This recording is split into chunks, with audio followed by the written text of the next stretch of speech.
It's time to update your PS5. Well, it might be time to hack your PlayStation 5. And is Ubisoft falling apart?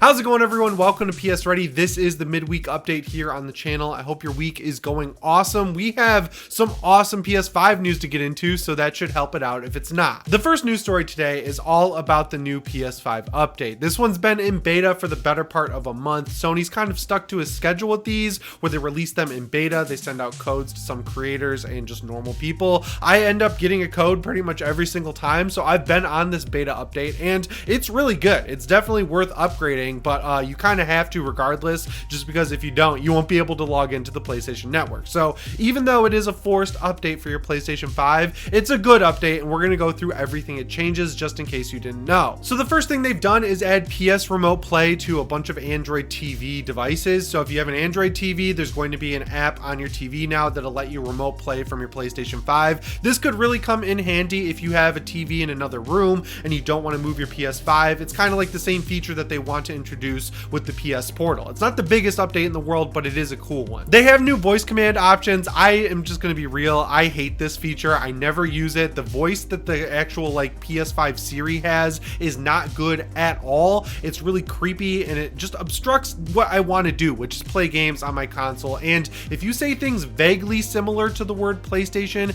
it'll activate it and then you have to scream at your PS5's remote. And the annoying thing is the DualSense will also use its microphone to pick that up. So if you ever say the word PlayStation, it's just like you're done. So yeah, while they have improved it, it just has such a long way to go that I don't really think it's worth using. But if you're one of these people who loves this feature, because every time I say I can't believe people use it, someone comes out of the woodwork, let me know why you use it and how you use it down in the comments. The PlayStation app is getting a small update that'll allow you to react with emojis. PlayStation is really just driving home that they want you to use the chat within the app, even though Discord support has come to the PlayStation 5 already. I don't know, for the few people out there who really love chatting in the PlayStation app, now it's got a cool little update, I guess. This next feature is an accessibility feature, but I feel like everyone could kind of get some use out of it, so I feel like it's worth highlighting. So it's basically a way to play with a second controller for a single player game. So if you have a younger kid or someone who's older maybe that can't really get through a part in like Jedi Survivor or something like that, you can just pick up the controller and take over their game, but it'll be seamless and they won't know. It won't be like embarrassing or anything like that. And if you have like a little kid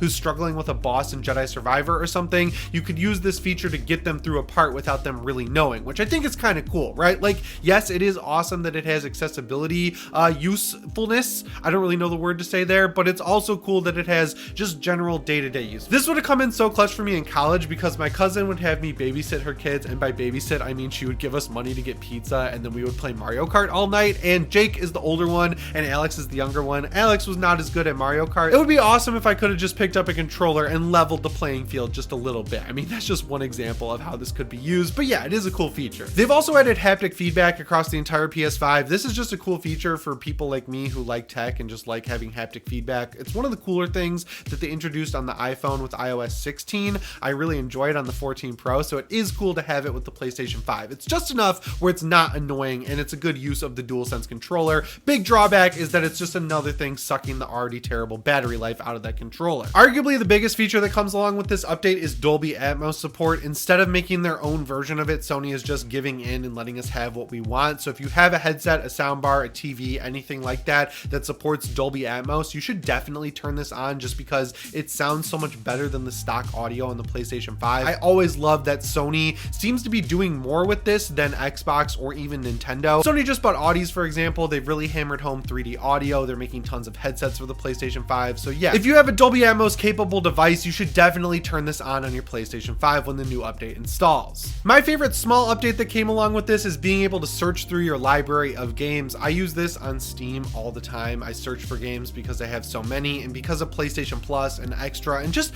being a PlayStation gamer for so long and buying digital games since the PS3 generation, I would love the ability to be able to search through my library, so I'm glad Sony's added that. I have so many PlayStation games, so it's just easier to search for the one I want instead of scrolling all the way through an alphabetical list, which is crazy. They didn't even have that when the PS5 came out. So big advancements have been made in library management on the PlayStation 5, which is cool. And this feature I wish I had on the PlayStation 3. You can now mute the beep that happens when you turn on or off your PlayStation 5. It is a useful beep, like when you're putting it into safe mode, you get that triple beep, you know you already did it, you can let go of the button. But I'd say that the trade-off is worth it if you're someone who maybe has parents who don't let you stay up late and you're trying to sneak playing some PS5 while they're asleep. That beep was a death sentence for me when I was a kid, so I'm glad that younger gamers who are trying to sneak some extra Resident Evil 4 time like I did back in the day have an option here to maybe get a little bit of safety when they're playing way too late. And then finally, you can put an 8TB SSD inside your PS5. I don't know who's buying these. They're extremely expensive, and I don't feel like it would be very easy to fill up 8TB. I know it could be done. I'm positive I could personally do it, but I think it would actually be quite a challenge. Like, you'd have to download more games than you're actually playing, even with the inflated install sizes of games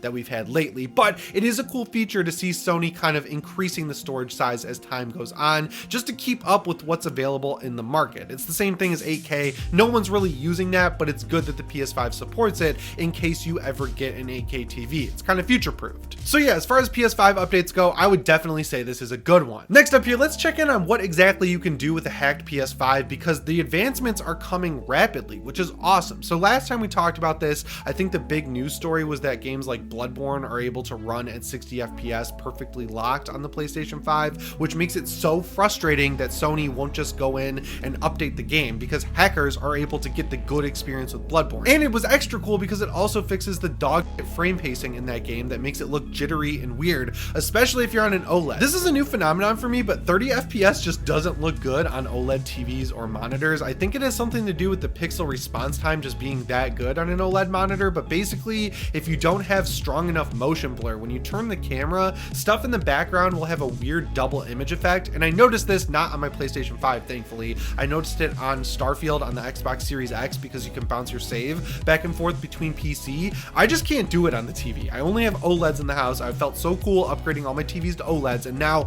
I'm paying the price for it with these 30 FPS games because of that weird double image effect. But Jedi Survivor and Final Fantasy 16, the way they implement motion blur, it looks really good, so you shouldn't have to worry about it. Like, I didn't notice how bad it looks until I played Starfield on my Series X. But yeah, it is good to know that Bloodborne can run at 60, but now the update is it can run at 120 frames per second, which makes it even worse that Sony has not updated this game to have better frame pacing and frame rate on the PlayStation 5. I've been talking about these rumors for a long time about Bloodborne coming to PS5, and I never really believed it because we hear them all the time. The fact that Sony refuses to update this game to run better makes me believe. Like, I think it will eventually happen. I don't know when. There's allegedly going to be a state of play or showcase this month. The PC release that's going to be announced is allegedly Horizon Forbidden West. Take that with a grain of salt, but I would love to see this Bloodborne re-release, because I feel like these hackers are kind of strong-arming Sony into doing it, because they're saying, look, the PS5 can do it and we're being rewarded for hacking our PlayStation 5. So it's kind of on Sony now to fix it for people who don't go out of their way to hack their PlayStation 5, which is overall good in my opinion. And honestly, seeing these games running at 120 FPS, it kind of removes any excuse developers have to not just go in and unlock the frame rate. Like, if it's this easy for hackers to do it, any developer out there with a PS4 game could just go in and unlock the frame rate, set it to 60 VSync and call it a day. But of course, then they wouldn't be able to resell the game with a 60 FPS mode and maybe like higher textures on the PlayStation 5 and a slightly higher resolution. You know, this phenomenon we've seen this generation where developers are selling a patch as a full price game for the PlayStation 5. It really sucks. But yeah, I think the firmware you need is 4.51 or earlier on the PlayStation 5. So if you're running an older PS5 for some reason, like you just haven't been connecting to the PlayStation Network, maybe you want to give this a shot and play some Bloodborne. Liza P is coming out. It's getting good reviews and it's being called a spiritual successor to Bloodborne, but I don't think anything could replace the real thing. And for the last news story today, I wanted to talk about Ubisoft because there's some weird stuff going on over there. I feel like Ubisoft has been just really digging themselves into a hole lately by making the same game over and over again. Like back in the day when Far Cry 3 came out, they introduced the whole tower system from Assassin's Creed where you climb a tower, it reveals part of the map, and in Far Cry it was really cool. But the problem is, once they introduced a feature like that they took from another game, they would put it in everything and then they would just pile features on top of it from other games. And when you took a game like The Division and compared it to a game like Ghost Recon Wildlands, they were actually different. But then Breakpoint comes out and The Division 2 came out right before it. Breakpoint also had a tiered colored loot loot system that didn't really make any sense, and the only reason that was the case was because it was popular in the Division 2, and it made all of Ubisoft's games kind of meld together. And to be fair to Ubisoft, over the past couple years or so, they have been working to differentiate their games. Like there's a game out right now called the Crew Motorfest, which is the third Crew game, and they kind of pared it down. Like the Crew 2, you could drive across the United States, but like unless you were in a big marked city, it didn't really look all that good, and the handling just wasn't great. They basically confined the map to just one Hawaiian island, which actually works really well for the game. It's kind of like a better version of Forza Horizon 5, if you ask me. Like I'm a big Forza Horizon fan. I put hundreds of hours into all of them, but the empty worlds and the fact that there's no progression in those games at all, like you get every supercar you want and millions of credits just from the beginning of the game, that's really been wearing on me over time. And yeah, this is a game from Ubisoft, so it does have a bunch of microtransactions, but outside of that, it is pretty cool, and I think it is an advancement for the open world racer. And then you've got Assassin's Creed Mirage, which is coming out. It's only going to be 20 hours long. It's single player focused, it's social stealth focused, it's going back to the roots of Assassin's Creed, and people are really excited about it. Yes, it did start as an expansion for Assassin's Creed Valhalla, but it seems like something that actually benefited from being turned into a full game. And the fact that it's single player, 20 hours long, and takes place in a handcrafted map, like that's what I want from Assassin's Creed. And then you also have X-Defiant, which is the game that kind of spurred this news story on. Like back when it was announced, people were really hating on this game because what it seemed like was an asset flip where they took assets from Siege and the Division and Ghost Recon and mashed them all together and made a Call of Duty clone, and it didn't really have its own identity outside of that. But then the beta happened, and while most of that is true, it is a really fun game. Like it has a lot of the stuff people have been asking for a long time in Call of Duty that Activision just doesn't really put in the game. It also runs pretty well, and overall it was a lot of fun during the beta, so people have been actually excited to check it out. But the console version of the game just had to be delayed because it didn't pass certification on the PlayStation 5, and I don't think it did on the Xbox either. So initially people were thinking, oh, this game's not finished, it's just being thrown up onto the marketplace just to get out there and make some money back that Ubisoft spent on it. But the creative director of the game actually did a blog post, and it's not great why it got denied. Actually, it's just like not as bad as people initially thought. So the thing that's causing this game to be denied certification is that trophies aren't popping, and it has weird interactions with the friends list. It's definitely more minor than the game not running right, but as someone who used to hunt trophies back in the day, it is super frustrating in multiplayer games and single player games with missable trophies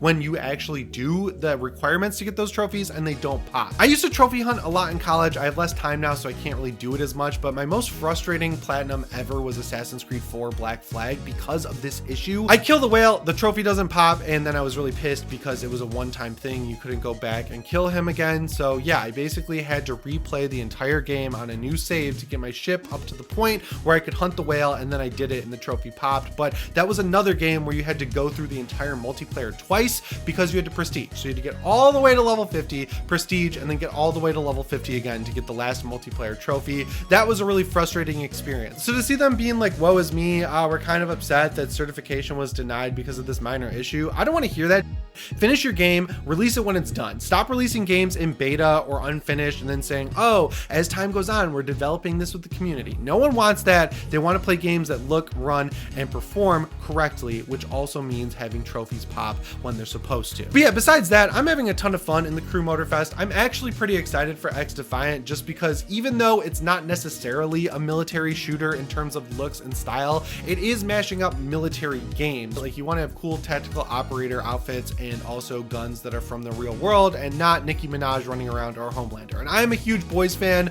I love Homelander. I have an iPhone background with Homelander. I'm excited for him to be in Mortal Kombat 1, but you know, having him in Call of Duty doesn't really do a whole lot for me. So yeah, I am excited for X-Defiant. I hope they figure out this trophy issue sooner rather than later and that the game gets certified and can be released on PlayStation 5 soon.